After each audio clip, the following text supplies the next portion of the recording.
नये असं पण नाही माझं म्हणणं. करा, पण ज्या ठिकाणी वाद असेल अशा ठिकाणी नका करू. शक्यतो देवस्थानाच्या ठिकाणी नका करू, जेणेकरून वाद होईल. कारण ते धर्माचं मंदिर आहे, ते काय कुठं धनगराचं नाही आहे. काही जण म्हणले तिथं धनगराचं आहे, धनगराचं नाही आहे. तिथं जर महादेव श्री विष्णूंची जर अवतार आहे तर हिंदू धर्माचं आहे, आपलं सगळ्यांचं आहे.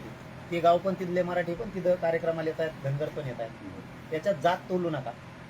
ठीक आहे, एका चौकातल्या ठिकाणी तोललो तुम्ही, काय वाटत नाही मला, पण अशा ठिकाणी हे व्हायला नको.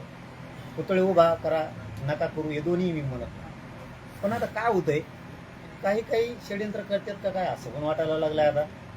कारण मराठ्यांच्या बाजून असणाऱ्या जाती मराठ्यापासून तुटल्या पाहिजेत, हे पण षडयंत्र असू शकतं अशी शंका आहे.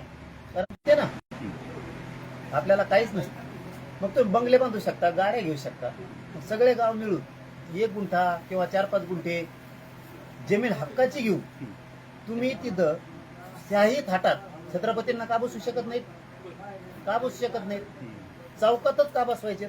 बरं बसवा, तिथं हरकत नाही, वाद नसेल तर हरकत नाही. पण मस्जिद कुणी उचलून टाका म्हणतं बाजूला, मंदिर कुणी बाजूला टाका म्हणतं का?